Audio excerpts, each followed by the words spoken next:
a very good meeting, and there's a lot going on that I'll be hopefully coming back and sharing with you later. Secondly, I've been very active, as have other elected officials, with what's going on in Puerto Rico, Mexico, some of the hurricanes and natural disasters. Elected officials' offices typically are good places to be able to marshal resources and work across different sectors to make things happen. Particularly concerned about some of the islands that are not affiliated with the United States or the UK or the French or the Dutch, because they don't have any backstop. So I had a meeting with some folks and the ambassadors for Antigua and Barbuda, Dominica particularly, and they're really suffering because they don't have, you know, we can complain about what we're not doing in Puerto Rico and not doing U.S. Virgin Islands. For some countries, they have no one to complain to. And so, and there are some rules in terms of how we can be involved as New York State and electeds with countries that are not affiliated. There's some sovereignty issues that got to go through the federal government. So the group of us who are trying to work through that. So for those of you who are interested in being helpful to some of these other islands, obviously there's so many people who've been affected, but some of these other islands that don't have the natural support systems that some do, we'll be reaching out. And Neil Riley is my Upper West Side liaison. He's in the back, and we will be helpful. So thank you for allowing me to say a few words. There's a lot of things going on, but I just wanted to highlight those two because I think they're timely and something that we're going to cut across the entire district that I represent. If you want, you do questions? Oh, you do questions. CB10 doesn't do questions, so I didn't know. But you guys also got here on time, which is very impressive.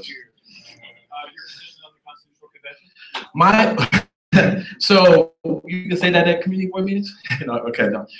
My position on the Constitutional Convention, I'm a no on the Constitutional Convention, primarily because in my role as on the state senate, I'm the ranking member on civil service and pensions, and there are certain rules that guide our pension systems, our tier 1 to tier 6s, that if you a Constitutional Convention can really kind of undermine. I also personally believe, not to get too political, that the way the Constitutional Convention, the process of who becomes delegates, will really skew towards those who are extremely wealthy. If you understand the system, every state senate district, which is 63 that I believe are already gerrymandered in a way that's tricky, there'll be 3 delegates per constitutional, per state senate district, and 15 at-large delegates. Now, I don't have to tell anyone here how much money it's going to take to advertise yourself across the entire state. I think it's going to really sort of cause some concerns for me about who actually forms the body of people who make the decisions and what they will focus on. So I'm personally against it. I know there are a lot of different concerns around it. I understand when you hear Constitutional Convention, it sounds like a great thing. Oh yeah, of course, why not do that? But I think the way in which it will be administered and who will get selected most likely, I have a lot of concerns about it. Thank you, and have a good evening. Have a great meeting. I was the chair of community boards. Come to a community board meeting, I get all emotional because, I mean, it was a labor of love. And so, but anyway, thanks for all the work you do. Serving on community boards is amazing, and thanks for coming to community board meetings. That's another amazing thing that a lot of us do. So thank you. Thanks, Senator. Thank you so much. The chair's report. Our dear former member Elizabeth Starkey died about 2 weeks ago, and she was amazing. She was chair for 2 years. She mentored so many of us and encouraged real cooperation. So I'm going to ask for a moment of silence in her memory.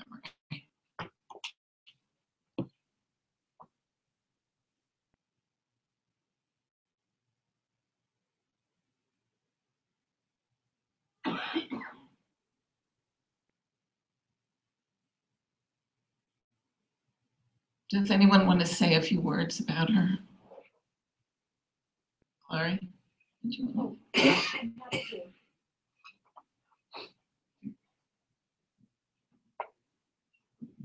Elizabeth was chair of the board shortly after I joined for and she was chair for the next 2 years. And so I was new to the board, and I thought, wow, it's really great being on the community board.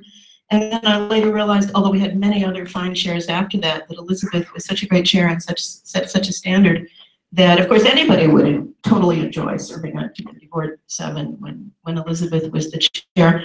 What Roberta said is absolutely correct. She was a mentor to so many of us. She was thoughtful.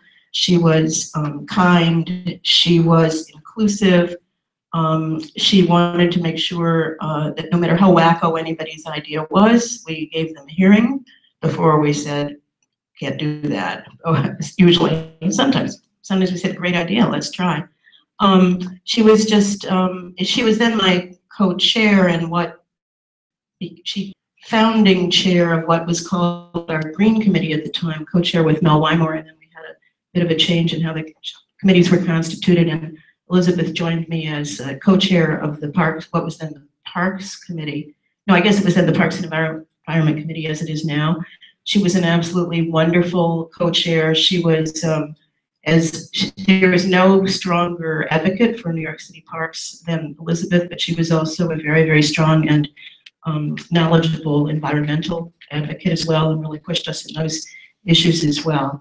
So there is not anything but the most enthusiastic and nostalgic of words to be said about Elizabeth.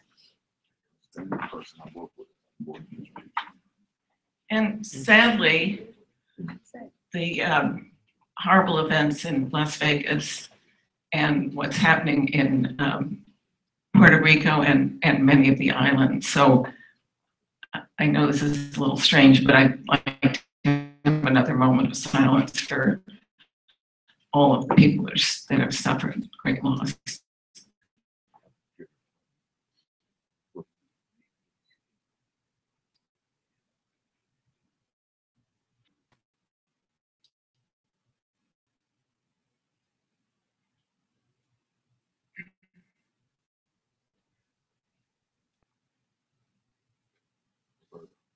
On a happier note, I'd like to. Oh. 1 second. I wanted to say something about Elizabeth. Sure, I'm sorry. Yeah, thank you.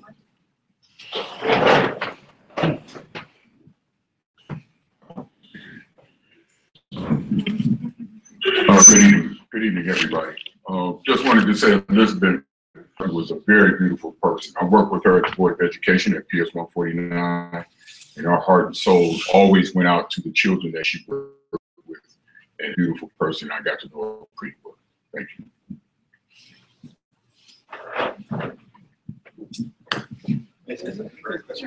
On the situation in Puerto Rico in particular, our Upper West Side CERT team, Community Emergency Response Team, has members going from this past week to October 31st to a big factory in Brooklyn, packing supplies that have been provided by people around the city in crates to be shipped out. But we urge everyone in your own way through the local fire department, police department, and Linda Rosenthal's office to bring those type of supplies that are recommended. If you need to know what supplies, if you contact Upper West Side CERT, uwscert.org, we can give you all the information. And now I'd like to. Sure. Can you hear me? Yes. Yes. I also knew Elizabeth in not only park mode, but preservation mode. And as we all know, our families are very important to us when we serve on the community. So my heart goes out to her family and her husband, who has been very supportive of her efforts. And there will be a celebration of her life towards the end of the month. And we'll make sure that notice goes on the community board, because I think a lot of people need to have a chance to see all the other activities in family, school, preservation, and the environment. Others have said this, Elizabeth was the most unusual civic activist and a most unusual woman. she had grace, and she had enormous intelligence. And while I didn't know her when she was younger, I do know also that somewhat later in life, she became a lawyer and also had a very big and loving family. She was very unusual on the community board as a leader and as a participant. She was very firm.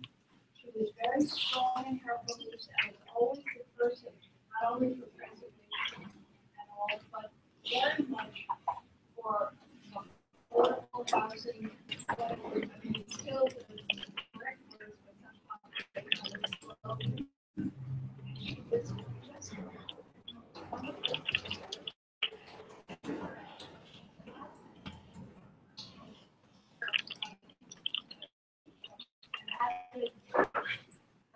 Passion about her husband, that was my husband, identified, as many people wrote and know, but she not only called me, but talked about the things he read, the stories, the literature.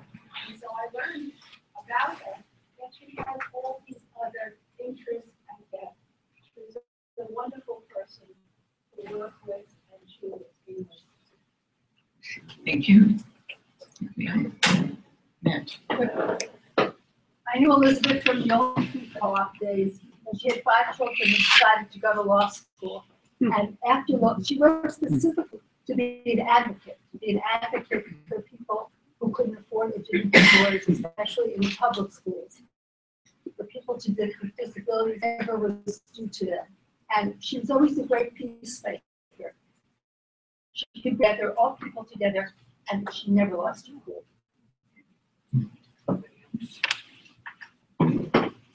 So our newest board member is Andrew Rigby. Our new old Welcome. Yay, welcome back. All right. Go, Andrew. Thank you. I'll keep it really quick, and I won't give a whole spiel, but about a year ago, You did before. a year ago, I was appointed to the board. Shortly thereafter, I ended up moving with my wife and my daughter, and within a year, just about a year, now we're back. We were almost going to move to 113th, 114th Street. I was like, oh no, that's not CB7. So we got a place on 100th Street. We're thrilled to be back. I'm thrilled to be here. Thank you.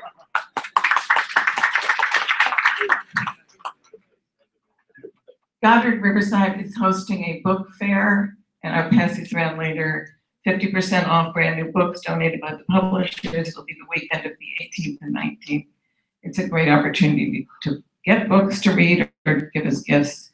The grant abatement program that the mayor has started will abate rats in a dozen or so playgrounds on the Upper West Side. The new board staff data is available if anybody wants it. We'll send a link around. 108th Street Wish Fish buildings, the city Wish Fish has a building on 108th Street that is in need of being torn down or rebuilt. The city wants to sell 3 garages for $1 each to Wish Fish. We have already gone through the scoping session, and the building will run on October 16th. We have scheduled a start to the ULIP process, which means our board has 60 days to hold hearings and have a resolution on it. The dates are Tuesday, October 24th at Jewish Home and Life Care, where we will hear from the developer, from city planning, and from the community. And then on Wednesday, November 15th, hopefully here, we will have board discussion and hopefully have a resolution. There will be a NITRA workshop on October 14th, and we've already gotten a flyer, but we will send the new flyers out. And I'm very happy to introduce another elected official, Senator Brad Hoyle. And this time I got the title right. Thanks so much, Roberta. It's good to see everyone. Good luck tonight in your elections. Congratulations, I'm representing you up until 70 seconds. The rest of you just have to listen. I wanted to just talk about my newsletter that I think you got.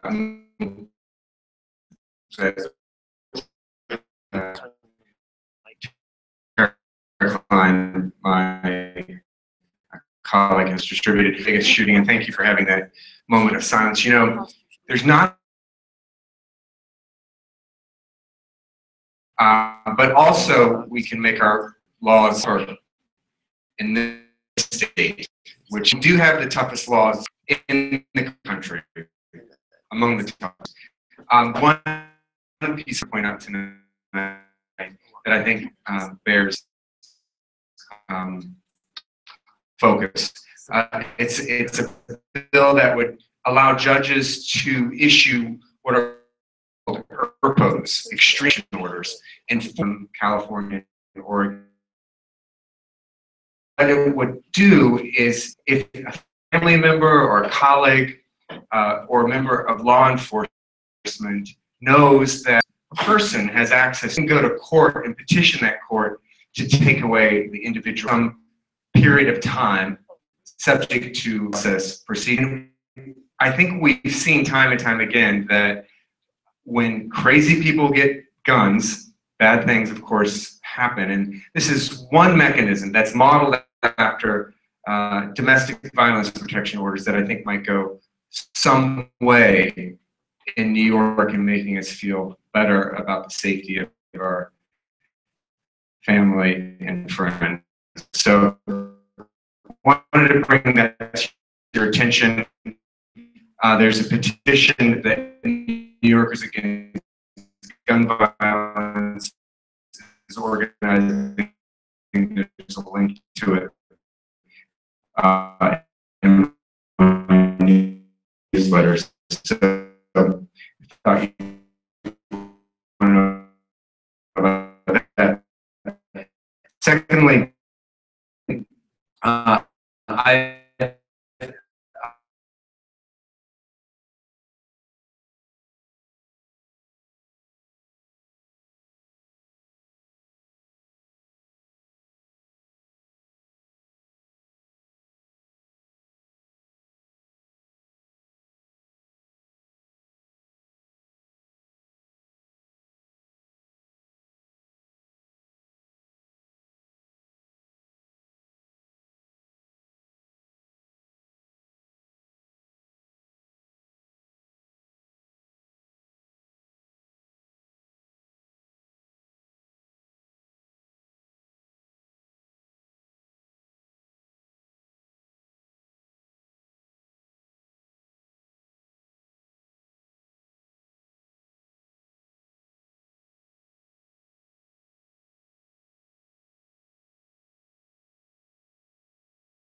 we'll go through it again after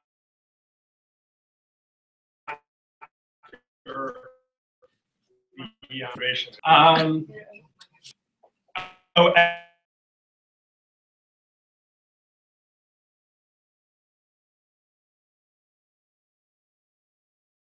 and 2 co-secretaries. And just as an additional bit of information, the only contest is for chair. There are 2 people running for co-chair for 2 positions, people running the administrative positions. Are there any questions? So again, we're going to hear statements from each of the candidates is welcome to speak for up to 3 minutes, and then there'll be a question and answer. Any questions from anyone? Then Michelle. Okay. Hi, as you know, I'm running for chair. I ask for your support. I say these solutions at every board meeting. You know, I've co-chaired that committee for 8 years. Board served on the steering committee, have testified at borough board meetings, that I'm an attorney. I'm a sole practitioner who represents in my own business, and I was active in school leadership roles for 17 years while my children were in public. I have the skills and experience to be your chair. As chair, I will empower and mentor new members and value the experiences of tenured members. Foster respect, collegiality, and a spirit of inclusiveness. I will in innovation tips. I will work with other community boards. I will leverage our social media, and I will have a sense of it. Since July, I've spoken to almost all of you. We've discussed our ideas and visions for the future of the community. In September, I attended almost all of the meetings of standing committees. I reviewed the bylaws. It's been an exciting and friendly time. I took notes. I'm chair, I aim to continue that conversation to determine what each board member's particular talents and ideas are, and then to member with roles or projects that are needed by the community. I will listen to you. I will create a committee on new initiatives. That committee will consider key issues facing the district and keep abreast of developing issues. And I'll refer those issues to the appropriate committee or task force. The aim is to be proactive, not merely reactive. I will promote transparency. You have my commitment. Like any task force will be created steering committee. I will make full reports at the meetings of the full board and the steering committee. I will get the input of the full board before taking positions and before making presentations to elected officials and governmental agencies. In addition, I will forward all materials of interest to you. You will have notice of presentations, testimony, or meetings with governmental agencies or elected officials, and I invite you to join me at these presentations. I don't have to go alone. When I am chair at the board meeting, submitting resolutions, time to explain the basis for their resolutions. And in conclusion, I will urge to assist me in oversight and mentoring activities. I want to thank the office, Penny, John, Jesse, for all the support they give BCI and for the opportunity to work with them in the future. That's 3 minutes? Yes, that's Thank you. Thank you, everybody. And Roberta Seamer, who is the current chair. Yay. Hi. It is my view as facilitator, I've encouraged effective meeting management. I've fostered productive and friendly relationships.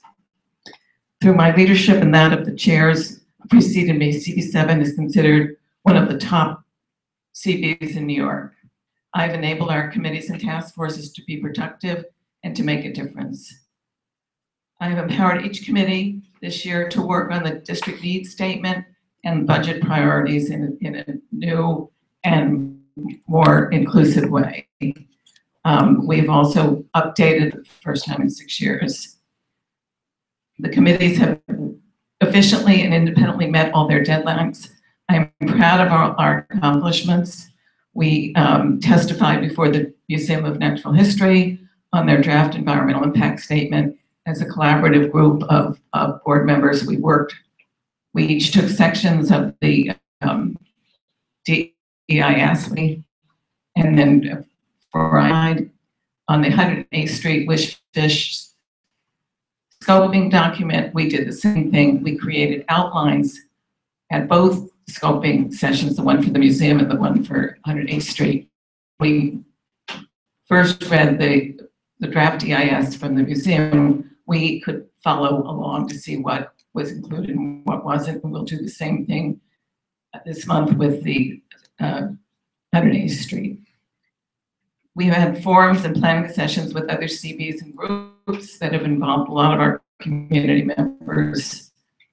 And we have created on a variety of issues, including immigration, and Polly and Audrey will be presenting a resolution later today on the constitutional amendment. We've also had a resolution on commercial rent tax.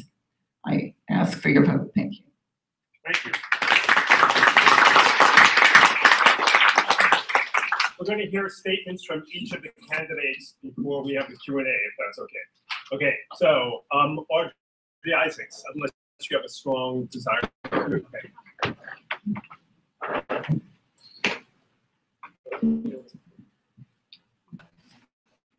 It has been an honor and a privilege to be on 7. Said this in the past. Being on Community Board 7 is one of the highlights of my life. I have organized 4 panels for the Health and Human Service Committee, one just last week. I have assisted an assortment of committees in their programs and in other Spain, my fellow vice chair and I have researched and drafted 2 resolutions. One resolution you will hear later in this meeting, the Constitutional Convention. Another is an effort to make up for the fact that it appears that the state of New York will lose huge sums of money from the federal government. And that is on the agenda for the steering committee next month. So hopefully you'll hear about it in November. If elected, and if the chair agrees, I would like to routinely attend committees, and on those the chair is not present, serve years according to that particular meeting. As the chair and matching each board member with role that interests that board member specific. I'd like to be part of the process to identify key issues facing the district and developing a strategy to address those issues. After we have transmitted, or I'd like to be part of a process to see what the government agencies who are receiving those resolutions do. Do they follow our suggestions? What percentage of ours do they follow? I have served as Secretary of Community Board 7, served as Vice Chair twice. Involvement in city issues is not new to me. Way back in college, I was an urban problems major. I served as the president of the City Club of New York, and I basically produced cable television shows in which government officials would talk about their agencies that would address New York City's problems. I'm on the board of the Manhattan. I'm on the Community Advisory Board, hospitals, and the local precincts.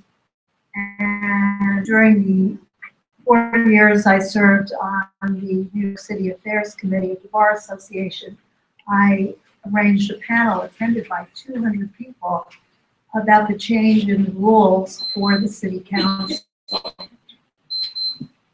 Thank you.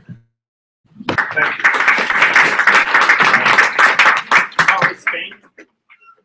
Good evening, everyone. My name is Polly Spain, and I'm running for the position of Vice Chair of Community Board 7. And so in that capacity, I've been able to reach out to the community at large as ombudsman and find out what the needs are of the community at large. I've also worked with Roberta as the chair and my fellow co-chair on the district needs statement. I've worked with other community members as well in order to support their needs at various committee levels.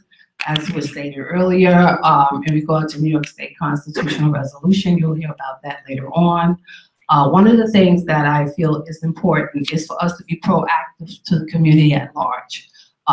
In my role as an ombudsperson, I have spoken to many of the community leaders.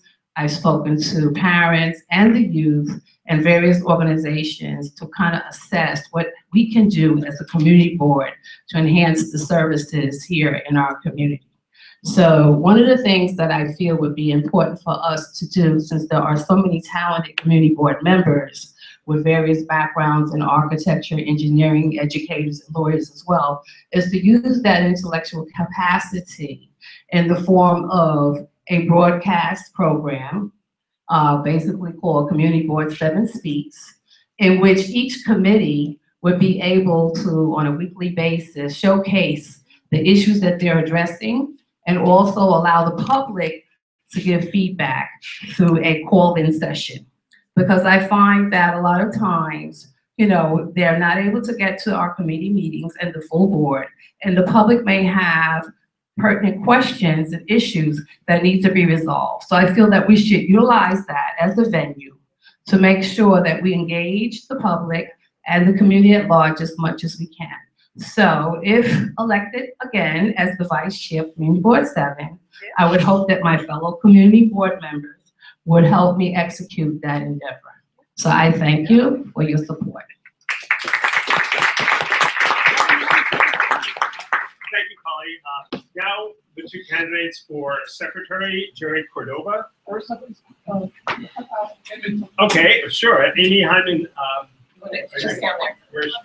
Where I'll give her a mic. You all hear me? Yes. There you go. So I'm a new member of the community board. I've been here for 4 months, but I have worked with many of the board members in other capacities, as Abe's been working in this community for 10 years, as well as I've been living in this community for 18 years. I'm truly privileged to be nominated for this position as a new member. I feel very humbled by that. I hope that you all support me.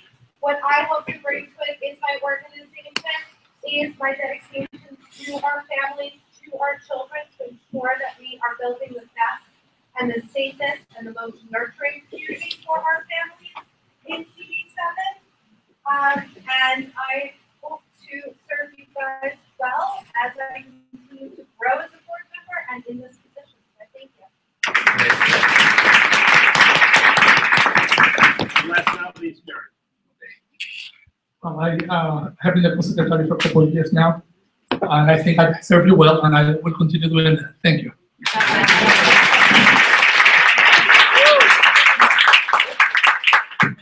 that concludes the opening statements, and as I said, we'll have a question and answer period.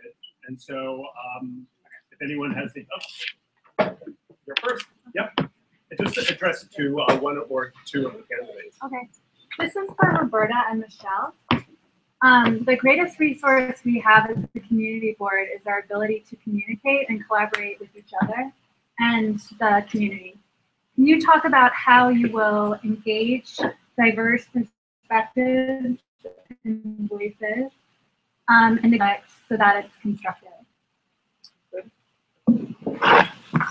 So one of the ways of doing this is by having small groups get together at the committee level or at a smaller meeting to talk about the different ways that their ideas. And so what I've tried to do is, when I know there are two sides or three sides to an issue, is to try and meet separately with each side so they can be heard without having to fight to get heard, and to come up with points that they want to make on their, for their position, and then meet with the other group or other two groups or three groups who have diverse opinions and help them come to some conclusions and methods of thinking about what they really want, and then trying to bring the various groups together so that they can be heard in an effective and meaningful way. And I've done this over the years as a member of this community board, and also when I wasn't a member, that we would take, if a group came to the community board and they'd never spoken before, two of us would go out, one would take one side, one would take the other, and we'd let them go through their points and help them figure out who their best speakers were and what their best points were so they could come in and not be nervous and make a good presentation. The other thing I was going to add, it's very important to hone our listening skills. I'd rather have everybody together in the room, small group, big group. We're going to disagree, some of us. I think we're going to learn a lot from the people we disagree with. I think that we're all adults and we can all listen to each other, and we can all come to a resolution whereby we learn through disagreements and agreements, but we make a better product when we're all together and we're all listening to each other. Thank you. Any other questions for the candidates? Yep. Why don't we do it in, okay. To whom is? Well, to both. Okay, why don't we just reverse the order? We'll go back and forth. Sorry, to Roberta, not to both, Roberta and Michelle. So Michelle, answer first this time. This one's important to me. What should be done when an individual or group disrupts a committee meeting or a full board meeting?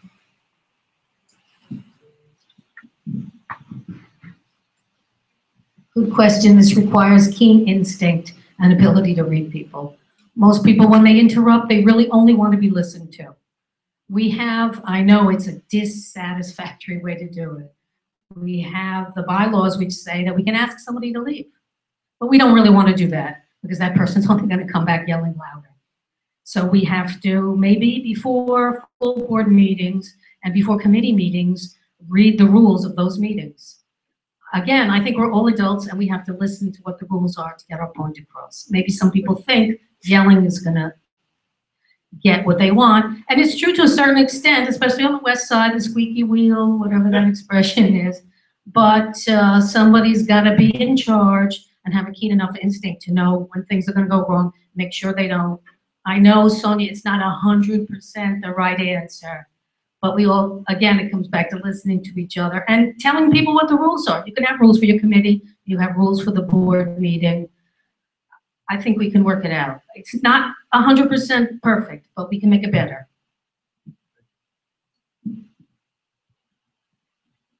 In the 25 years that I've been following the board, not always on the board, I have only once seen a person asked to leave a meeting. And there may have been others because there were probably periods when I wasn't on the board that I wasn't attending all the meetings. I think it's meeting management, it's knowing when you've heard enough from the people. We have, we've had a couple of meetings where people have been a bit disruptive and we asked them to go like this if they were happy or, do things with their hands so that we could be heard. We've had a few meetings where I've really had to tell people that they had to be quiet. And sometimes it works, and sometimes you need extra help. You have a question? Yeah. Go ahead. Sure. I'm going to double down on Sonia's question. I'm a child of the 60s, and of course, the civil rights movement in all of its dimensions. We shut down campuses, we occupied president's offices, we put presidents out of the offices on Hunter College, but we would go from Hunter, we would go up to Columbia University where it was even worse. One of the tactics was calling the police, and of course I I stayed with Occupy almost every day for a couple of years out there, Liberty Square. And so there are limits. I haven't heard the limit of your tolerance. We have a recent situation where the meeting became obstructed, so a particular person became obstructed. So she was expressing her views very cogently. There was not a mob, but this was a person that was not to be contained. How far would you go? This is a group management problem that any leader has. Language has its limits, but would you call the police? Because that's one of the notions that was on the table. In a conversation, in a casual conversation as a result of this particular outburst, right? It's an extended outburst. You know, like I think I made my position very clear, but I want to hear one. Would you call the police on that forum that's a democratically organized forum that's here by mission? As an official of the city of New York, would you call the police on another citizen? No.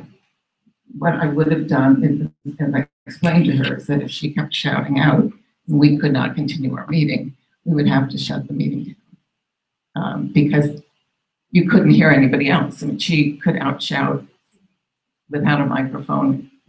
If the entire room had started talking, she would have outshouted. And she eventually did stop. So it turned out that the committee was able to have a good discussion. I think it depends on the, you know, if there was somebody here who was dangerous and there was a danger to a board member, that's a whole different story.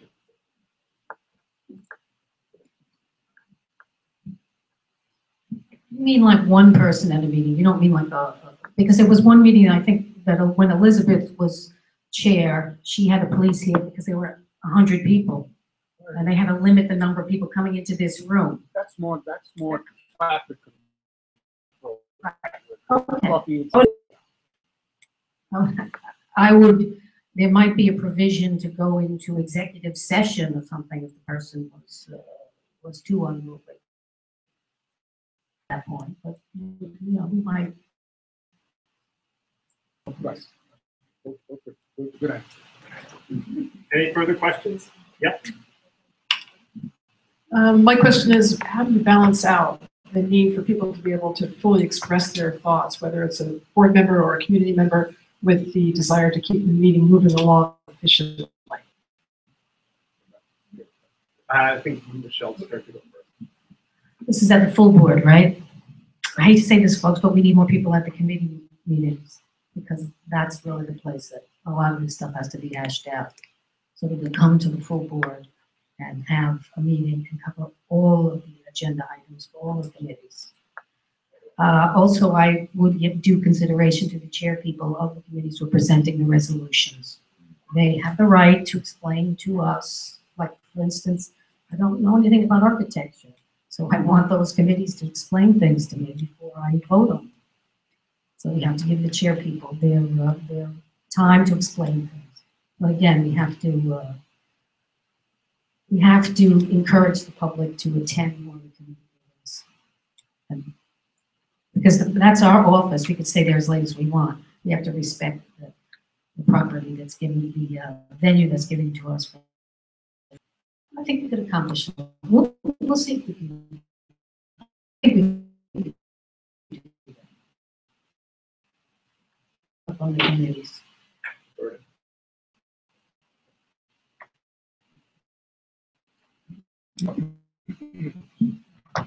I agree with Michelle.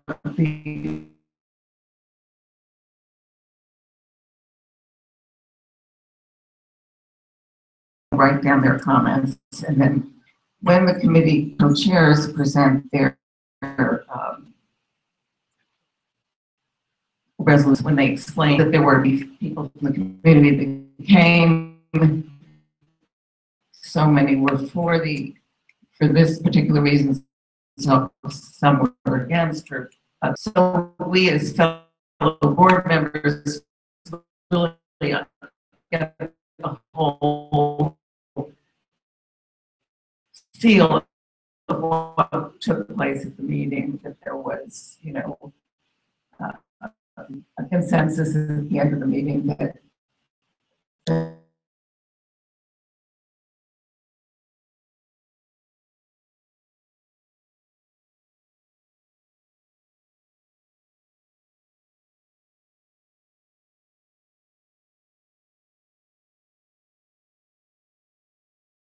round two, you vote for one candidate for chair, up to two candidates for vice chair, and up to two candidates for co-secretary, and then sign your name on the round one signature line. And that's all you have to do. And then when we collect the ballots, I and the other three members of the committee will collect the ballots. We're going to look at them to make sure they're completed correctly. So this year we shouldn't have any problems.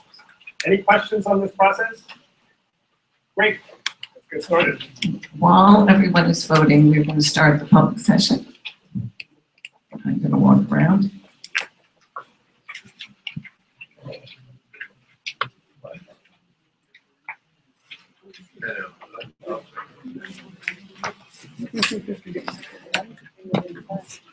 So just make sure.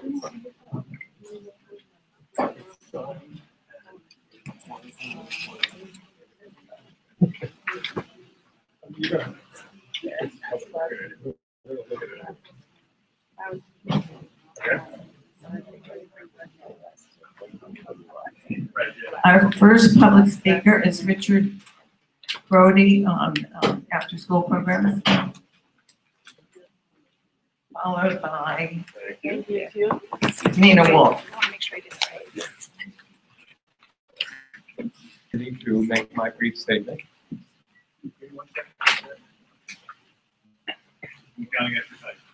Okay. Ballots should remain closed when they're collected. It is a public document. Ballots should remain closed when I object to the process.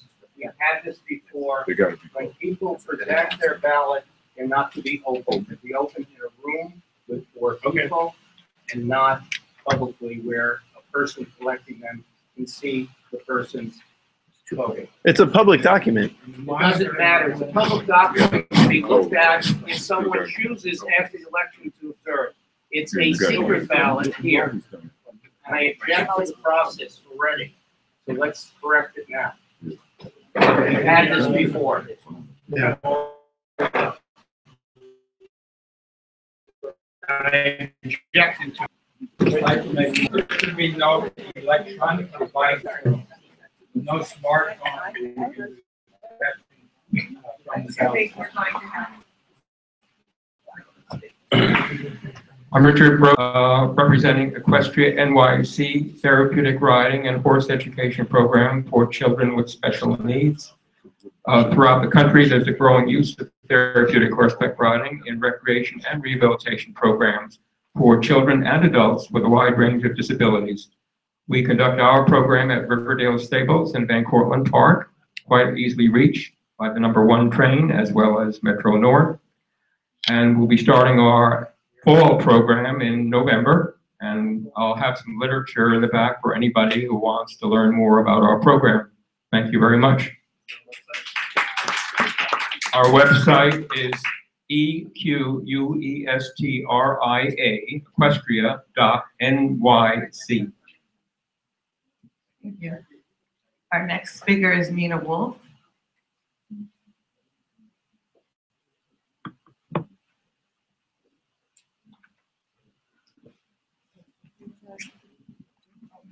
It's quick. I want to thank everybody for hearing us. Once again, I'm here to speak about the Wishfish acquisition of Independence House here on the Upper West Side, and the issue that we're having with the deal that has been presented. I just want to bring to light that these leases were slipped under our doors since the meeting of last week with the Housing Committee, which was individualized with people's personal financial information and left under the doors in the hallway. Okay. And, just another indiscretion about how this is going about. We're really concerned about the fact that the Lishfish folks are looking to sign up for Mitchell-Lama for 40 years. However, there's no written language in this proposed lease giving the tenants the benefit of the Mitchell-Lama program. They're looking to push everyone into the Section 8 program. The limits have been increased, and we're concerned about this because we don't know moving forward whether programs are going to be available in the future. We want the full board to hear this. We thank the Housing Committee for hearing us, and thank you for your time. Thank you so much. Our next speaker is Christian Berger, who's going to speak about school safety.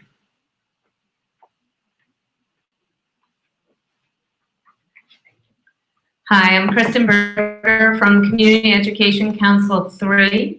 I just want to briefly update work around school safety. We're extremely alarmed by the recent fatal stabbing of a student in the Bronx last week. We were actually involved in the meeting that Senator Benjamin was referring to earlier with the mayor and the school's chancellor. I won't repeat the issues he said, but we're happy that we're going to be working moving forward with all of our elected officials. And specifically, there are two subject areas that CC3 has had a history of working on, and the mayor was very receptive to both of these ideas. One was around incident reporting and the translation of the way incidents are reported and recorded at the local school level and then translated to the state level. The other issue is administrative accountability to parents and parent leaders, because as you can imagine, there's been a huge outcry from parents across the city about school safety. And sometimes there are mechanisms in place that are not always put into practice. So one thing we'll be looking around District 3 about is if there is truly parent representatives at every single monthly safety meeting. So these safety meetings happen at each individual school every month and then happen at the DLT at a district-wide meeting with the superintendent every month. So we're kind of surveying that, seeing that regulation that's in place is being put into practice. But I just wanted everyone to know that certainly the CEC is an avenue if they have concerns about school safety, and we'll continue to work on the issue.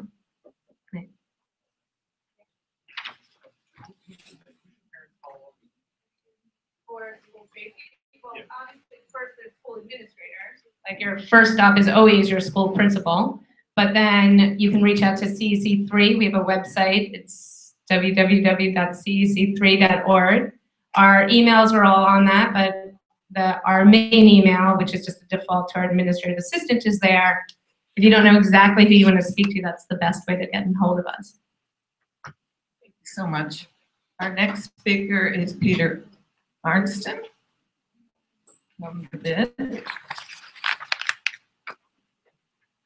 Hi, thank you for having me. And my name is Peter Arnston. I'm with the Columbus Amsterdam Bid, north of 96th Street. And I have a number of things to say. Let's start with thank you for our family days in September. It was successful 2 days where we closed down Amsterdam Avenue, north of 106th Street, for a variety of activities.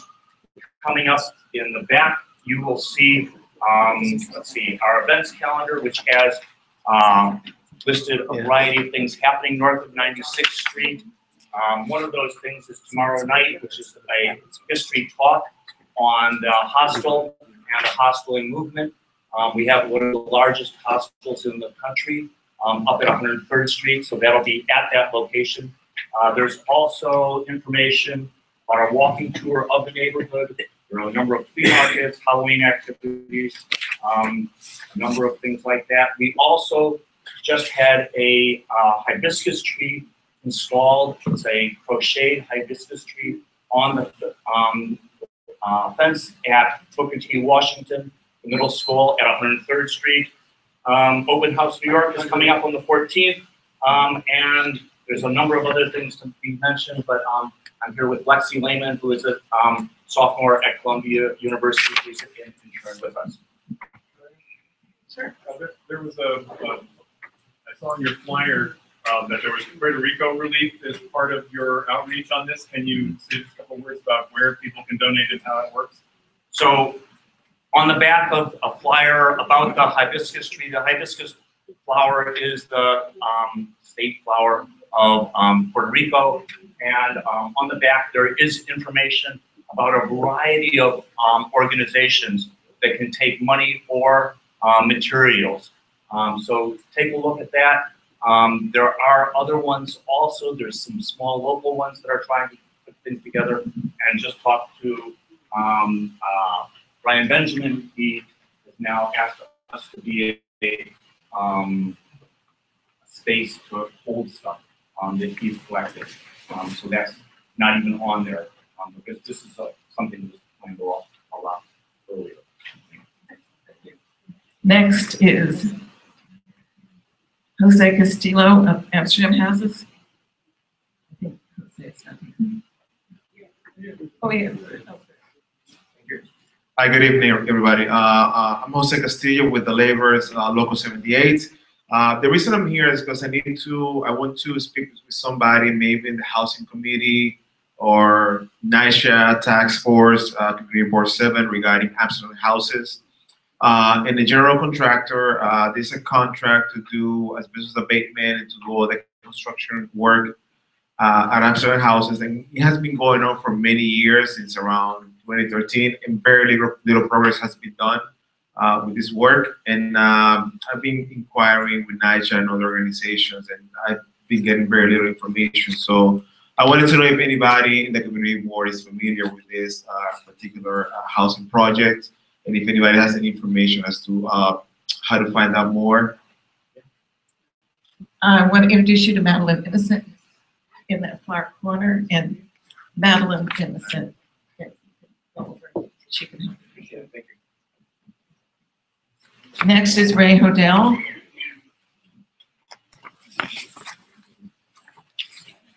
I'm gonna need that. I got a lot of voice. Mark Diller will attest. In this club. I'm here actually representing the Community for Environmentally Sound Development. We're here in objection to the proposed building at 200 Amsterdam.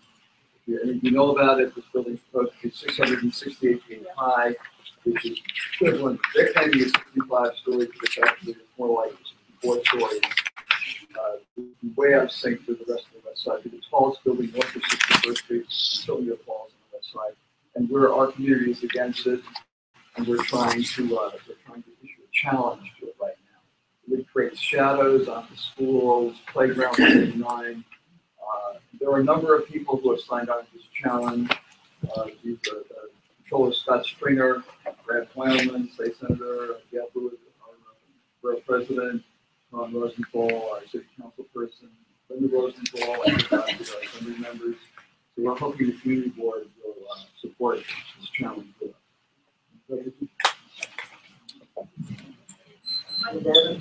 Just a quick question. I thought I read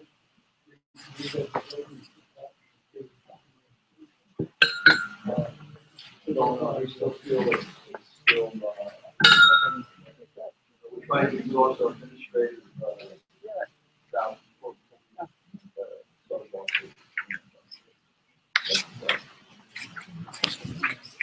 Next is Jessica Spiegel, Conditions on West 95th Street.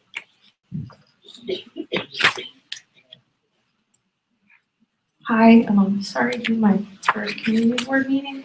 I'm here because I've been to every other agency. I don't know where else to go.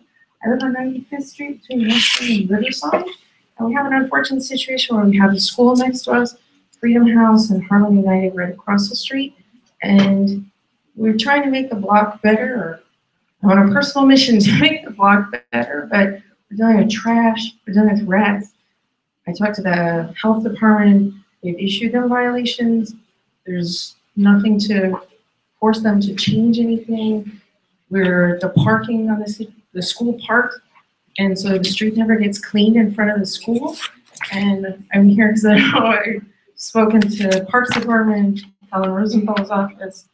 There's wondering what I could do.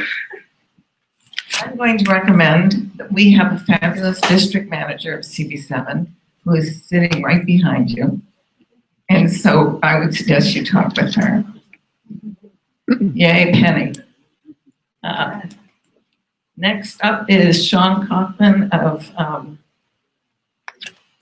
Roy Johnson's office. Hello, friends. Two things very quickly. One, Councilmember Johnson introduced for runaway and homeless youth.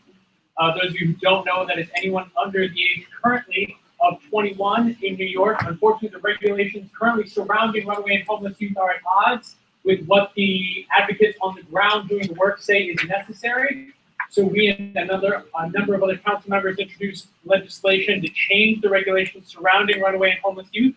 You can find out more about that at CoreyJohnson.nyc. That's Corey with an E, Johnson.nyc. The other thing, along with State Senator Brad Hoylman's flu shot event on the 26th, we want to do it a week earlier. I'm just saying, 1 week less of flu, you can come to our office. He's gone, right? Great. Our office, 224 West 30th Street. That's all the way down south on 30th Street between 7th and 8th Avenue. That's going to be on Thursday, October 19th. Anytime during the day, 10 to 5. And our flu shots will be better.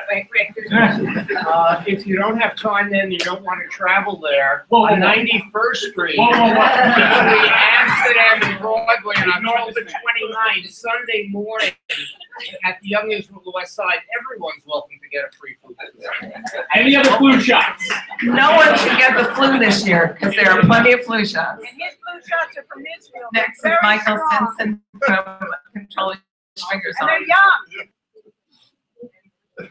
No flu shots from our office, but we do have a collection for the hurricanes. We'll be taking supplies up to next Friday. You can come down to 1 Center Street if you want to carry everything all the way downtown, but I think Assemblymember Rosenthal also has a collection, so if you want to go local. I'll be quick though, because the Yankees are on tonight, and I know at least one person here has a ticket to the game. So we are having an Italian community breakfast on Tuesday, October 17th at 8:30. It's going to be downtown at 1 Center Street, 5th floor in the controller's boardroom. And recently we issued a report where we investigated the DOE and found out that only 57% of 8th graders are receiving sex ed education, which is state mandated. So the controller is calling on the chancellor to enforce the chancellor's regulation guaranteeing sex ed for all middle and high school students. And also a quick little statistic, only 7.6% of all health instructors receiving any professional development related to sex ed over the last 2 years. So 7.6% of all teachers in the city that teach health are not getting any classes on this. So it's something we feel is important because the rates of STI majors is increasing. We are looking forward to working with the city on. Thank you. Yeah, just a note that CB7 passed a resolution calling for that very curriculum enhancement about 6 years ago. So it's not a new problem. Go get it. Councilmember Helen Rosenthal.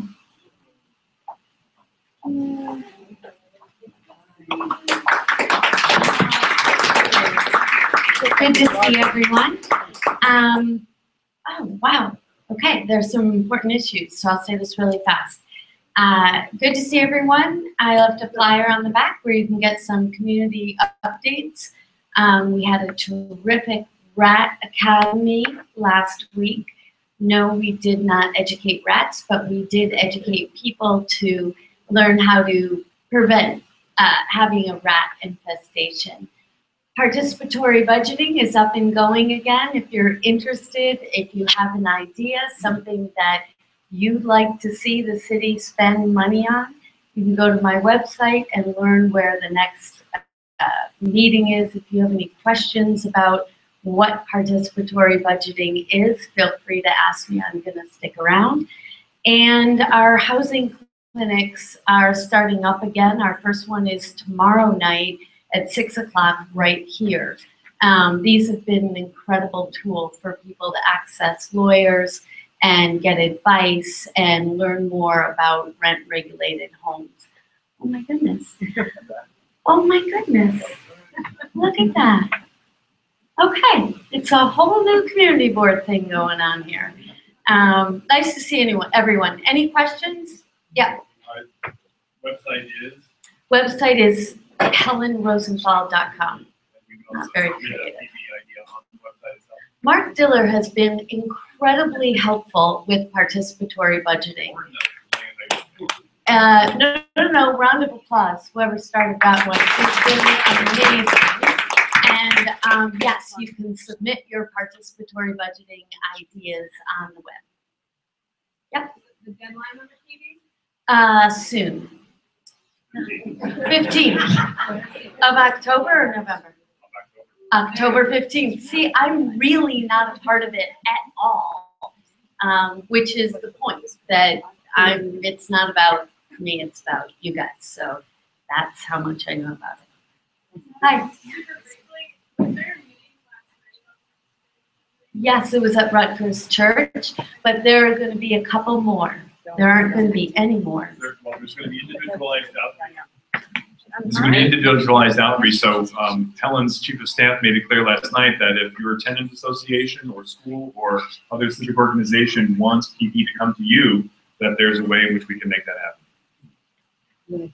Right, there's reasons for all of this, but if you'd like to learn more, I'm here, as I say. Okay, onward. Welcome.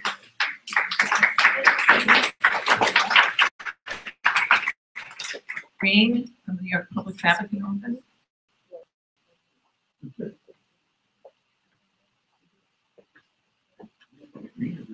Greer.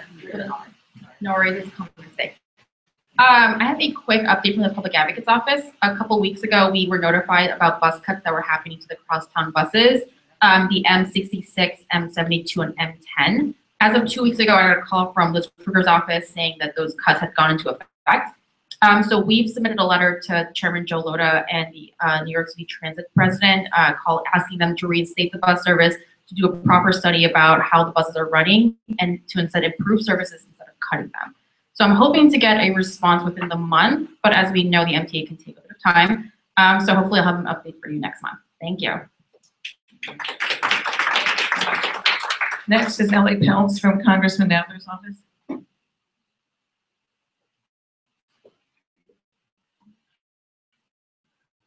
Hi, everyone.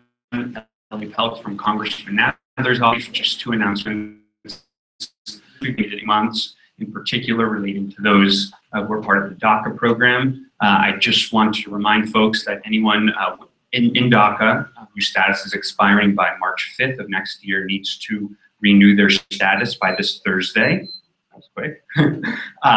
We have a full team of caseworkers on staff, so if you have any questions, if you know anyone who falls into that category, please point them in our direction. Along those lines, the congressman just last week signed a discharge petition, which would force a vote on the DREAM Act. This is a bipartisan bill that would grant permanent residence to all Dreamers. We need a majority to force that vote, and we're still short of that. So please do spread the word to family and friends to make their elected officials aware of this bill. And then secondly, on the top of Puerto Rico, the congressman wrote a letter to the president and to the Secretary of Defense urging him to assign more DoD people, aid, resources to Puerto Rico, which we know has just been completely neglected over the last couple weeks. Thank you very much.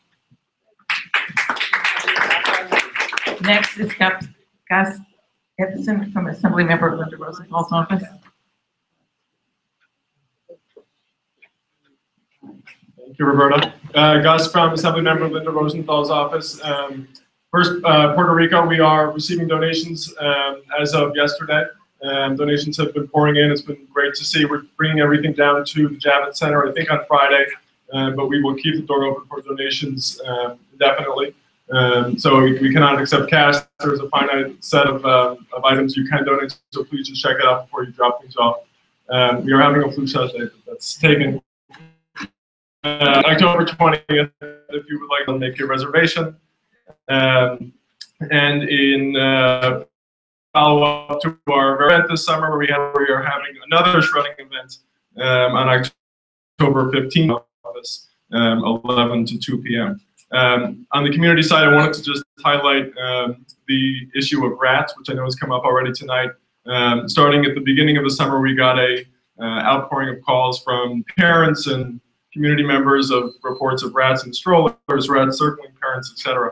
And so we made a big stink. We got a lot of public support in the city recently allocated $1,000 to a series of parks in schools. So we are very excited about that. And that's my, thank you.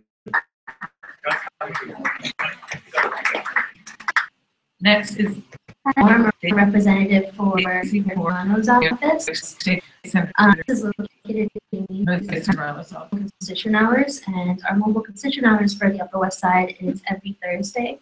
So this coming Thursday, we're going to be at the St. Agnes Library from 3 to 6 if you have any concerns. And this month, we're focusing on connecting seniors and their families to certain services and resources. So we're partnered with a couple of different organizations. And on the 12th, we're going to be partnered with MTA Accessoride, also in the Project Find Hamilton House. So if you have any questions or issues with Accessoride, that would be a good day to come and see us. And so we're also having a flu shot event on October 19th. So you can call our office if you want more information about that. And our office number is 212-828-5829 if you have any questions, concerns. And the senator has been a very strong advocate for Puerto Rico, being himself Puerto Rican and having grown up in Puerto Rico. He's been sharing on social media sites information about the nation sites, and yes. Next is David Bailey from Congressman Espaillat's office. Hi, good evening. My name is David Bailey. I'm here from Congressman Adriano Espaillat's office. This past weekend, Congressman Espaillat went down to Puerto Rico to see firsthand what was going on. And he was very disappointed in what he saw. It's a humanitarian crisis down there. And he came back, he came up with a 10-point plan. The first part of the plan is for $20 billion in emergency aid. That will go a long way in terms of the rebuilding efforts. Other points include waiving the Jones Act, and just making sure that the food that gets down to Puerto Rico is actually reaching families. In the back, there is the 10-point plan if you'd like to view it as well. On the local front, Congressman Espaillat has been very concerned about subway service, especially on the west side of Manhattan with the 1 and C and A train. So he's meeting with Joe Lota in the coming month to have him tour sites up here. And on the more local front, he did also introduce a bill for no federal funding for Confederate symbols in response to statues of Confederate leaders that are across the country. Next up is Jane Arundel.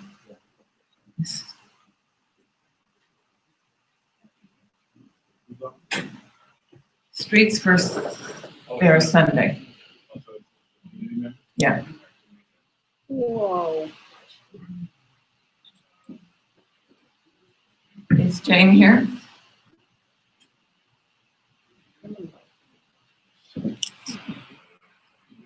Yeah. George 7.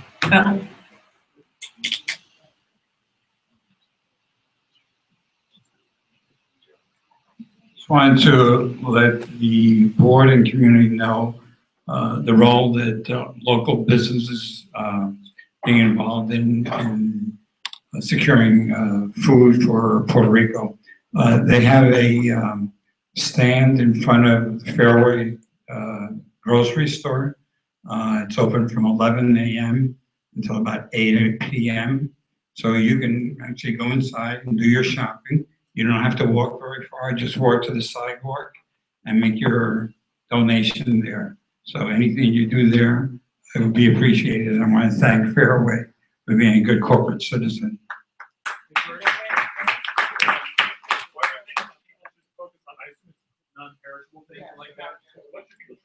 So it's batteries, it's toilet paper, it's female items, diapers,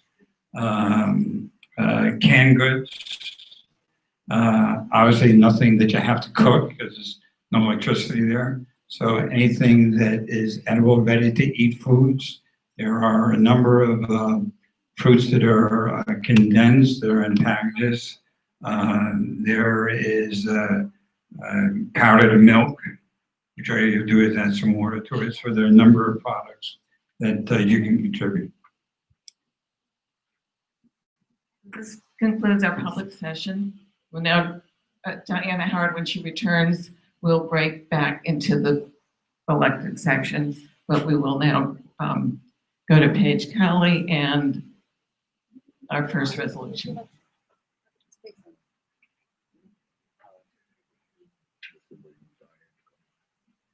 Thank you. Our committee met last week. Unfortunately, due to the holidays, we did not have a quorum.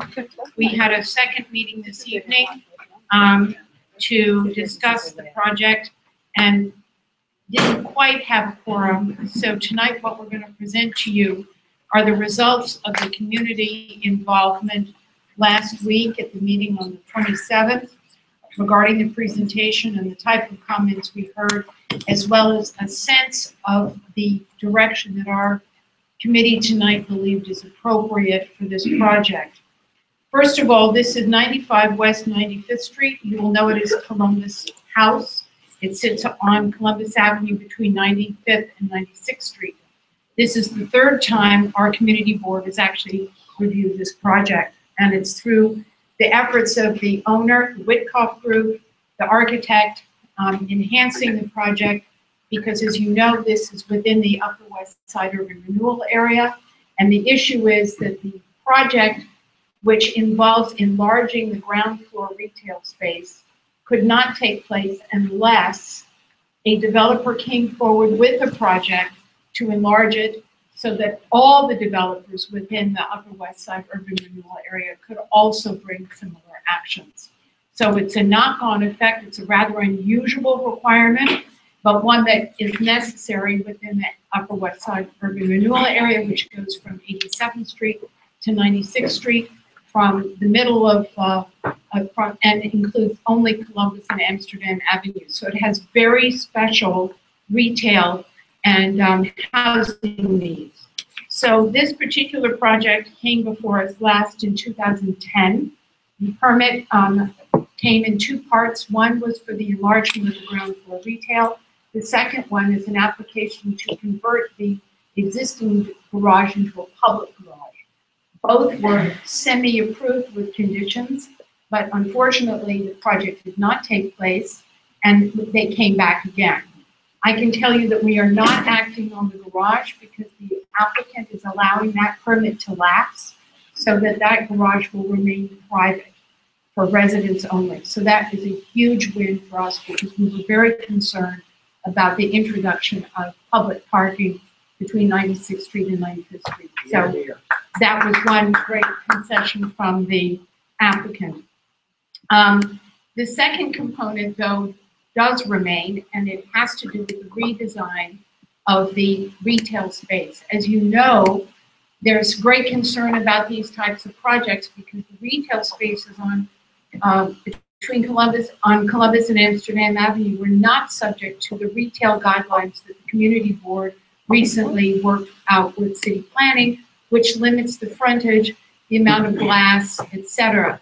These were projects that had been initiated a long time ago, and we were tied, or the applicant and the owners are tied to the footprints of the existing buildings. Many of them were split level first floors, which makes alterations very, very difficult. So for this particular application, we had representation from the Whitcock Group, their attorney, represented by Jeff Mulligan, Kramer Levin Natalis, Mark Parisi, MPKP, Landscape Architects, and Dan Goldner, architects who could come to us before. The issues that we felt were important had to do with, and it's particular to this particular project, because the entrance to Columbus House is off both Columbus Avenue and 95th Street. In other words, the center foyer is in the middle of the building, which presents unique problems. And one of the reasons why we had trouble approving it before was that the street frontage on Columbus Avenue ran the continuous length with no break. You may also recall that the alley of trees, the 2 rows of trees were also problematic because with the enlargement came the loss of a row of trees, which nobody was happy with. The last one had to do with the fact that the frontages were too wide. And we were trying to encourage not quite mom and pop, but certainly not the big box retail that you see on the north side of 96th Street. The result is that, oh, and the other major controversy that you will all remember was the potential loss of the natural store Time and Basil that we were all concerned we were going to lose.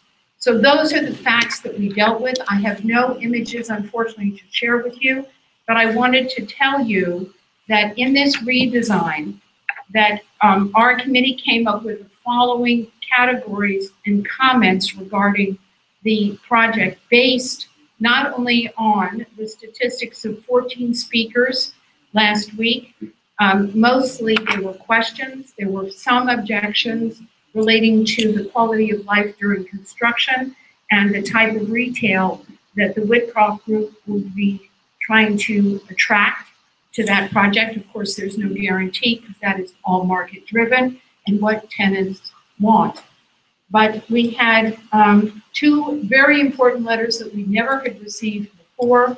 One was from the Tenants Association, Columbus House Tenants Association, which has been meeting with the Whitcroft Group over the years, I gather, and they are now in support of the project. This is the first time we've actually had that type of community or residential cohesion. There are still some problems to work out and not everyone is happy. So I just want to say there are a few people that still question some of the motives and the actions that are being taken. But for the most part, the residents would seem very happy. The other great news is that Natural Food, Time and Basil Inc. and Katavas, who is the owner, has also got a signed agreement this time. We were now issued copies of this that secures her as a tenant in the new project. So that was a huge win because she is much loved and we don't want to lose our valued retailers. So the comments from our committee, which, and you have to take this with a grain of salt, I don't have it in proper Richard Ashe prose, but I think you will see that the end result is that we are aiming for an approval and would ask you for you to approve this, with the exception that I know I have some speakers here, but I want to give you all the facts. We'll hear the comments and then we can take a vote. Hopefully this will be over quickly. So the comments from our committee this evening, everyone, one comment was from one of our members, well thought out relative to what it was before. There are a lot of issues to juggle here, but the final design is very cohesive. Another comment was all of our major concerns were addressed, particularly with regard to the Tenants Association. So we felt that all of the issues that the residents have raised are now being addressed. And if they're not addressed, they're covered in the document as to be worked on as the project moves forward. Another comment was a good solution to design problems, the recessed lobby entrance, the mid-avenue access to Columbus Avenue, which in the last 2 schemes have been closed off, now creates a corridor from the middle entrance lobby forecourt all the way to Columbus Avenue so people can walk directly to the street and to the side street. So there's an option that gives a light and area appearance to the entrance. That is not lost. And the garage, which is now solely for the tenants, has been narrowed so the curb cut is only on 96th Street and half what the distance was prior. The design shows both uniformity and ingenuity regarding the quality of the entrance court, the streetscape, and the second floor garden for the residents. One other big impediment was that the upper floor garden for the tenants was separated from the community room. The architect has completely revamped and redesigned this so those are 2 connected spaces. And the second floor retail, which is not necessarily has to be a duplex retail establishment, is now connected by an elevator and a dedicated staircase, no longer embedded in the back of the project, but accessible from Columbus Avenue. So this gives better street frontage. All told, we believe that this scheme merits your consideration for approval. It's about as close as I can get to a resolution. So now I would like to call on we only have 4 speakers. One had left early, and I can tell you that was Charlene Denizard, who had come this evening and voiced her concerns. Her primary concern was one of construction issues and safety mechanisms during the course of the work, as well as inconvenience to or blocking the retail activities. But there's only one store right now that is currently occupied. May I call on first Roger Brown, President of the Board of the 65 West 95th Street. Hi, thanks very much. We're the building right adjacent to this project here, and we're not trying to stop it from going through, but we obviously have a number of concerns, specifically about the construction process.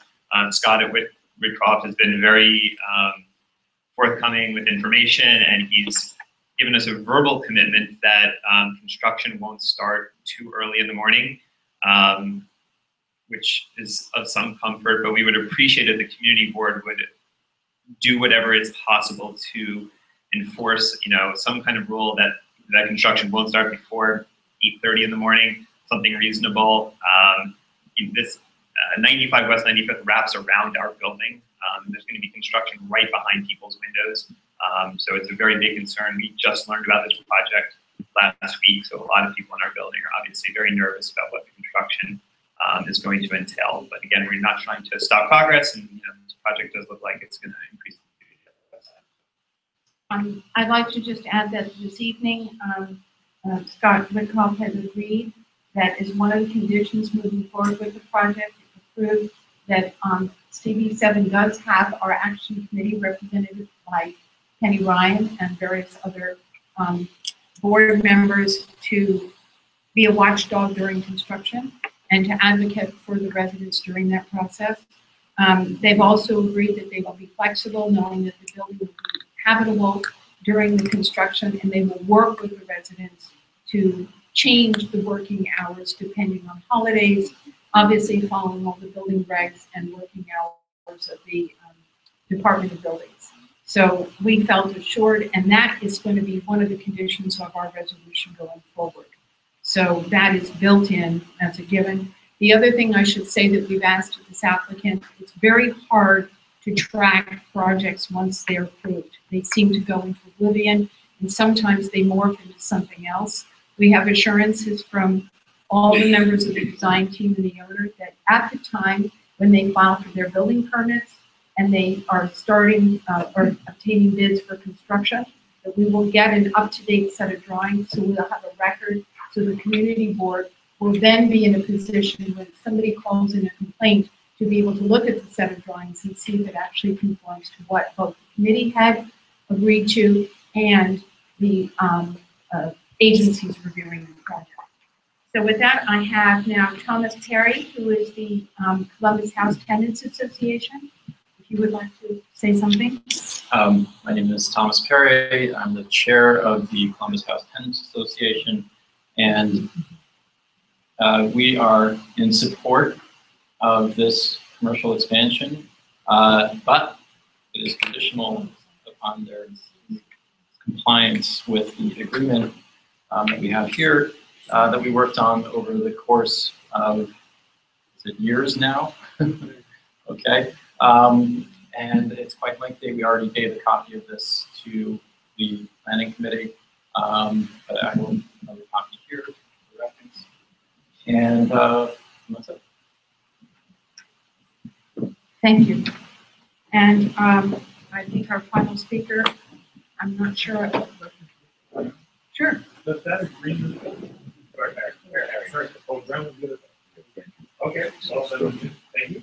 I have 2 questions. One is this and does your written agreement limit the hours of construction?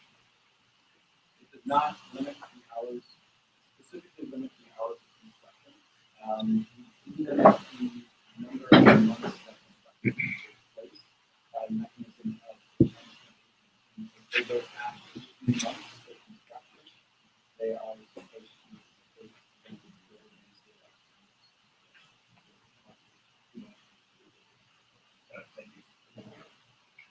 And our final speaker on this is Jim Victorine, who's a tenant at 95 West 95th. Yeah, I'll just basically second what Tom said, Scott Alper and the rest of management. I think since the last go-around really made a strong effort to work with the tenants, and it's important to understand that everyone doesn't get everything that they want, but I think it's been a really positive compromise. Just wanted to speak as a tenant in favor of the project. Are there any board questions? I think those are there should be four green slips and 3 people spoke. Right? I don't need the mic. It'll feedback.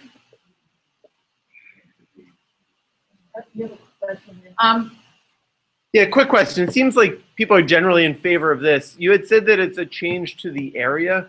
Is there any risk of this opening up a can of worms with allowing other construction that we might not favor because it's a change to zoning and not just an approval of this one project?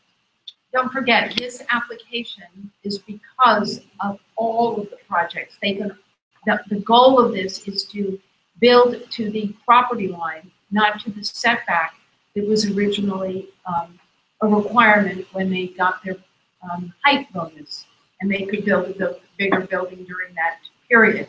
What we're doing now is extending, allowing only for the ground 2 floors to extend to the property line of the street, so we can reclaim the street instead of blank concrete walls, use that interstitial space as retail and enliven the street. So it took one developer to bring an action that was Leader House that we saw, I think, 12 years ago, which was the first one. And now all the other projects on the basis of that approval can equally ask to have that retail space developed. With it sometimes comes second floor or parkland or garden areas built into it. It is not for them to increase the bulk and the size of the building. We still have zoning requirements to meet. This particular one, I believe, has 16,000, Jeff, help me out here, 16,900 square feet for the community. And no, it's the other way around. 11,900 for the community, 16,500 for retail space. So this is not a blanket approval to increase the appearance of the building. And I should say that all the owners, as they come forward with this, have also gone with a plan when they do their local law 11.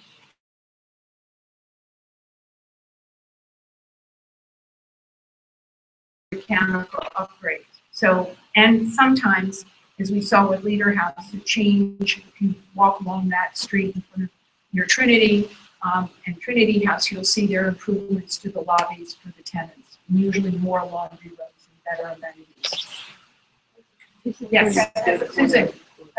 Oh, sorry, didn't see, and then you. There's an existing garage. Yes. Is that going to be enlarged in any way, and if so, by how much?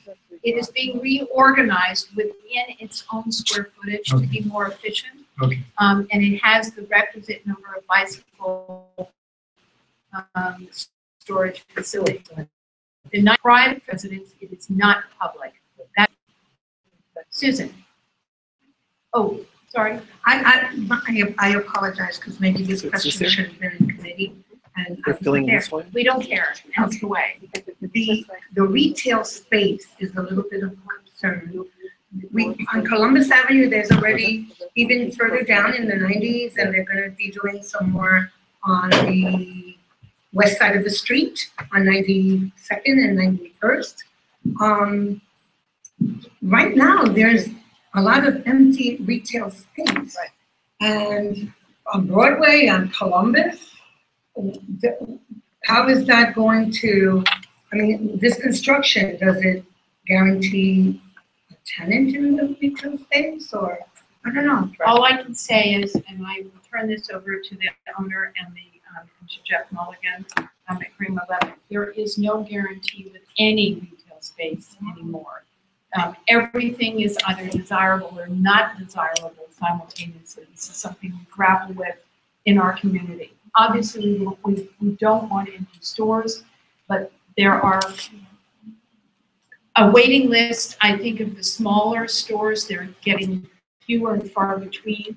The nice thing about this project is that even though it's not required to follow our guidelines for smaller stores, because it is within this, it's outside of our retail guideline district that we have for Broadway, is that they have divided up and we have 5 retail units as opposed to what you see across the street where Party City goes underground and it's one great big storefront. Here we have a breakout of the retail, because don't forget, this is an odd property. There is an isolated Chinese restaurant and the Whole Foods store, which stand as separate buildings. This will now be linked together as one building with this alleyway bisecting it, so it breaks in itself smaller units. So our goal that with this project, everything seems to be an experiment in zoning and construction these days, because it's up to interpretation, but we're optimistic that 5 units will create a better retail environment. And it's up to Jeff or Mr. Witkoff, if you want to add anything in terms of, now's your time to promise the world, but make sure you deliver. No, I mean, I think at the end of the day, we have Columbus Foods, who will be a long-term tenant. Columbus Foods will be a long-term tenant, and you know, as soon as we start marketing it, obviously construction will be based around marketing of it. But part of the retail vacancy is not so much a demand. It's partly because of how people are pricing spaces. If they ask too high of a rent, they're going to sit vacant. If you ask a rent that's reasonable, where someone can make a living as a retailer, you'll lease it. So it's more of, that's what's created a lot of the vacancy versus a demand side of it. Well, but the problem is that when you are living in the community, those vacant spaces create darkness when you're walking down the Oh, I agree. And so it doesn't widen it up. Oh, I agree. Yeah, I'm not disagreeing with that on vacancy. I can't control, obviously, the vacancy, but I'm just saying to you, from a retail perspective, it's all about pricing, retail, and also certain retail is retail when it shouldn't really be retail because it's poorly configured, it doesn't work for retail use. So, you know, I know what we're designing here will be because it's designed from the scratch or from a plan not existing. It's being designed to fit the retails that we think will be, you know, in need of for space in the marketplace in this market. Now Susan, and then Mark. How will the rent abatement for the rent stabilized tenants, what's the mechanism for that? Will that have to go through DHCR, or is that just, how will that work? It works, it's a per room, because rent stabilized residential is based on per room. So if 3 bedrooms, X number of rooms, 2 bedrooms, X number of rooms, 1 bedroom, X number of studios, per month, we came up with a per room abatement. So you multiply times the number of rooms that you have. I appreciate that that's how it would be calculated, but if you go past 18 months, how will it be? What will trigger it? That's been documented by our council and it's negotiated over 7 months. And it talks about how it gets applied and how it gets enforced. We have an account which is specifically for annual use, which we told them if we have to bring any cases against you regarding this agreement, you've already paid them. Okay, so you guys comfortable that this will be easy to execute? Excellent.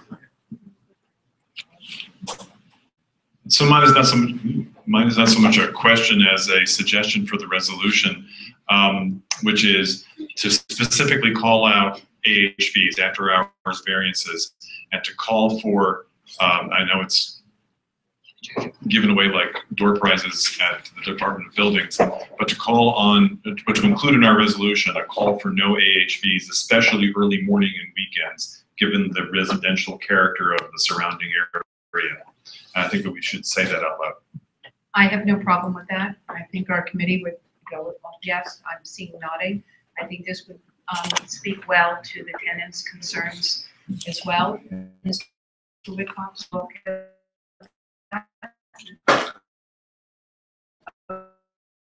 Okay, thank you.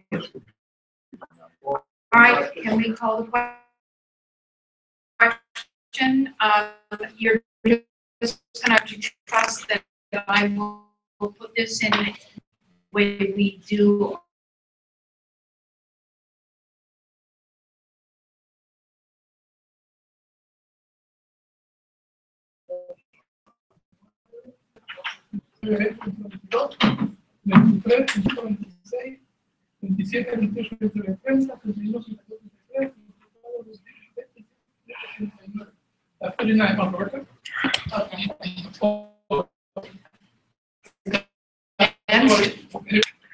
Anybody not eligible to vote? So the vote passes 40-0-0-0. Thank you all. Okay, because the two chairs of transportation are counting votes, we are going to move to preservation. It's a long. Gotta give me a minute to get ready, and Jerry's gonna get our images.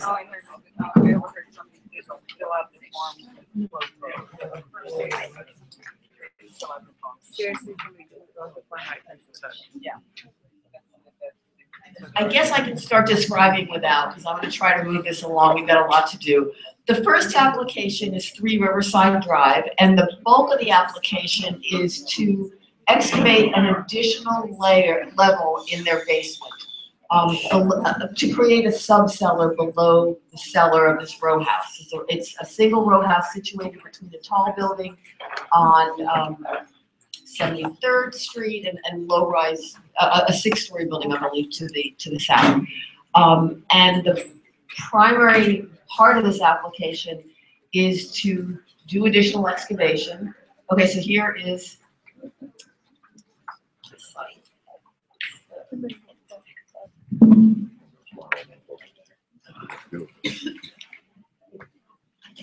Can we go to the next one, Jerry? Because I don't think that's okay. So this is a cross section of the existing and the proposed.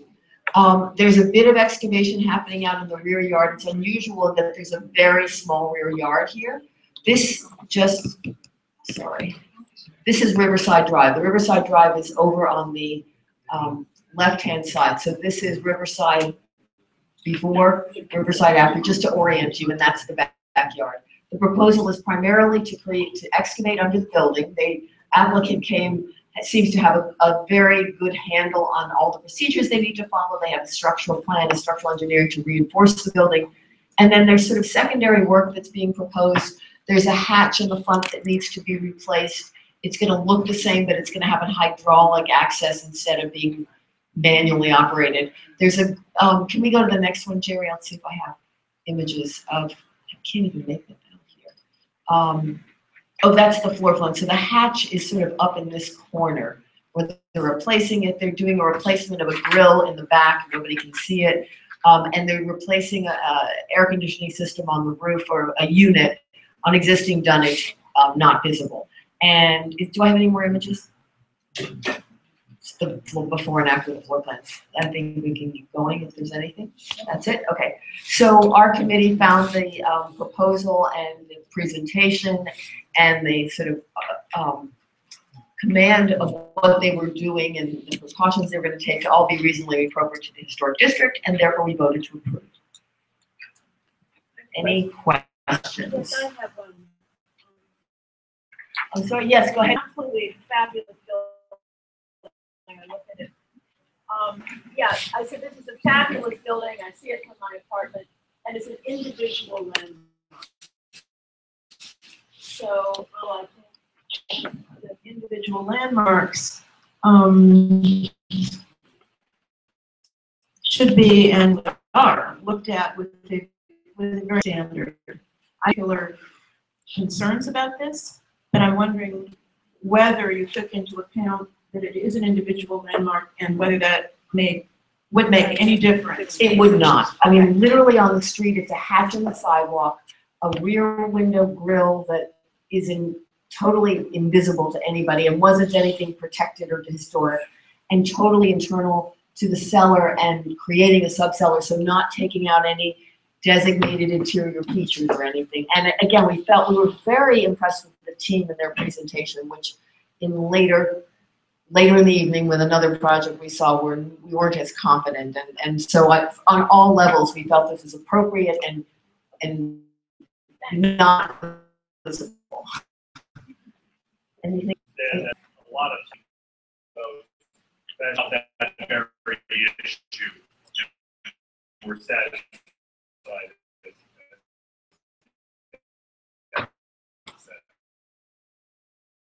So, those are quick.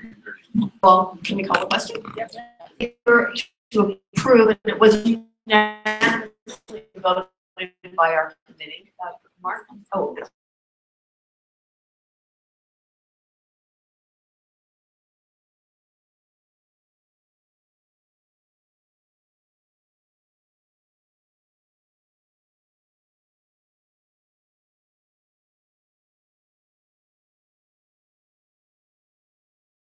To vote. So the vote passes 38-0-0-0. So the next application is 7 West 83rd Street, which is Rodef Sholem Synagogue.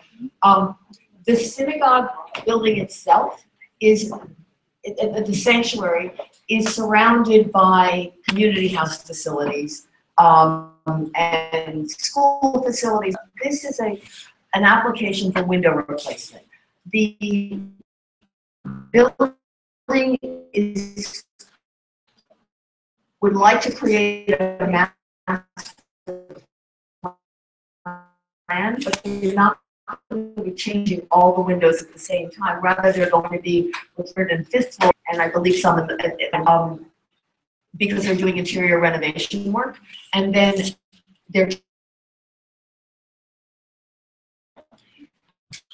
the interior, because the existing windows are divided, small divided leaded glass with small divided leaded panes with art glass,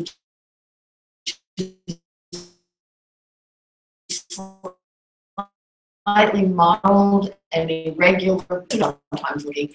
It doesn't let as much light go. What they came with to propose to us is designed to increase the light in the interior. So let's go back. This is too close. Okay, so, I can't really see it well, but I believe that this is what it's showing. 3 giant archways. No work is being proposed there. The building was built in the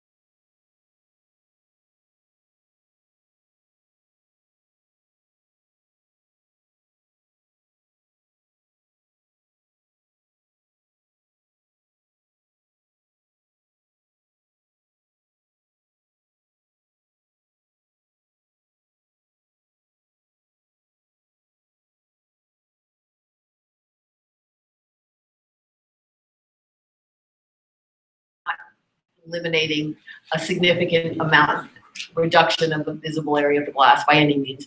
And they're proposing on those lower levels to replace with the same design, but rather than the art glass, which is at this point in very bad shape. They showed us lots of photos to demonstrate that. And also really varied. Some is more clear, some not, some modeled, some cracked, with clear glass. And on the top floor, their proposal was to replace the double hung windows with undivided lights. In other words, a 1/1 units. The argument being that the front of the building, that was slightly set back there and it wouldn't be too visible. they follow the same methodology. Can we go to the next slide, please? For the window, the approach for the windows around the building. And so that's the rear of the building. And so again, they were proposing to the multi-pane casement windows below and to propose more open glass double hung windows at the top floors. Our committee broke the application into two. The rear of the building is obviously not visible from the street. There are small portions of the side of the building that are visible from the street because of an alleyway, and the front obviously is visible. Jerry, do I have any more images, or that's the side of the building? And is there anything else? If not, I think we should go back. Okay, so let's go back to the one before that. Okay, so our committee decided to break the application into two parts. Basically, we found everything reasonably appropriate in the back. It's not visible. In the sides, because the sides were really being consistent with what is happening on the lower floors, and we found that the replacement in kind, essentially, windows with the glass modifications was reasonably appropriate. So we lumped all of that together and found all of that to be reasonable. We separated out the top floor. Not feel it was down on the top floor, saying that the clear glass was just fine. We do feel that's completely appropriate, but that we ought to do divisions that are originally there because it is visible from the street.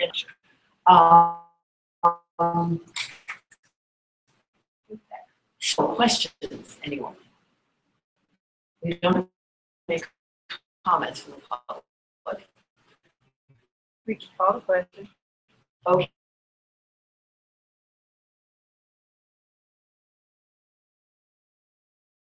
Argument was, their enforcement for that decision was that it isn't as visible from the street, which is true that it's not as visible, but it is visible. And this is American understood that, and they said, well, do you object to the clear glass? And we said, no, not at all. We're fine with that aspect of it, but we would like to see the same kind of subdivisions that were there when the building was originally designed, maintained in the new replacement. So that was the reason for it. Okay. In part, it's the lower floors and the side and the oh no. Call the question. Yeah, but it didn't. Proposed rear facade window replacement work was approved. Oh yeah, I'm sorry. What we did was we did the front together, but we said we don't approve the 5th floor unless A, and B, we voted to approve. Okay? Could bundle them with everybody unless some people have, we could bundle. We take a vote on both. Yeah, the resolution suspended. All those in favor?